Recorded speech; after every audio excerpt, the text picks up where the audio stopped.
Advance ಹಣ ವಾಪಸ್ ಕೊಡದ ಆರೋಪದಲ್ಲಿ ನಟಿ ರಚಿತಾ ರಾಮ್ ವಿರುದ್ಧ ಫಿಲ್ಮ್ ಚೇಂಬರ್ನಲ್ಲಿ ಮತ್ತೊಂದು ದೂರು ದಾಖಲಾಗಿದೆ. ಹೌದು, ಉಪ್ಪಿ ರುಪ್ಪಿ ಸಿನಿಮಾಗಾಗಿ ಗುಳಿಕೆನ್ನೆ ಚೆಲುವೆ ರಚಿತಾ ರಾಮ್ಗೆ ಅಡ್ವಾನ್ಸ್ ಹಣ ನೀಡಲಾಗಿತ್ತು. ಈಗ ಆ ಹಣ ವಾಪಸ್ ಕೊಡದೆ ನಿರ್ಮಾಪಕಿಯನ್ನು ಸತಾಯಿಸುತ್ತಿದ್ದಾರೆಂದು ದೂರು ದಾಖಲಾಗಿದೆ. 8 ವರ್ಷಗಳ ಹಿಂದೆ ಉಪ್ಪಿ ಮತ್ತು ರಚಿತಾ ನಟನೆಯಲ್ಲಿ ಸಿನಿಮಾ ಮೂಡಿ ಬರಬೇಕಿತ್ತು.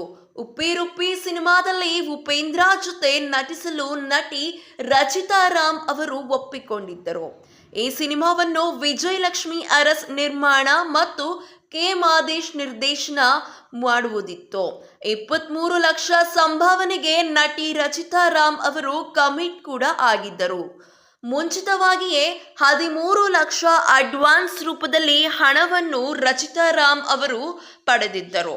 2017ರಲ್ಲಿ ಬ್ಯಾಂಕಾಕ್ನಲ್ಲಿ ಶೂಟಿಂಗಿಗೆ ಚಿತ್ರತಂಡ ಪ್ಲಾನ್ ಮಾಡಿಕೊಂಡಿತ್ತು.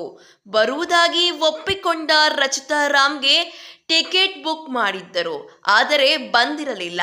15 ದಿನಗಳ ಕಾಲ ಈಗ ಬರ್ತೀನಿ ಅಂತ ಸತಾಯಿಸುತ್ತಿದ್ದಾರೆಂದು ದೂರಿನಲ್ಲಿ ತಿಳಿಸಲಾಗಿದೆ.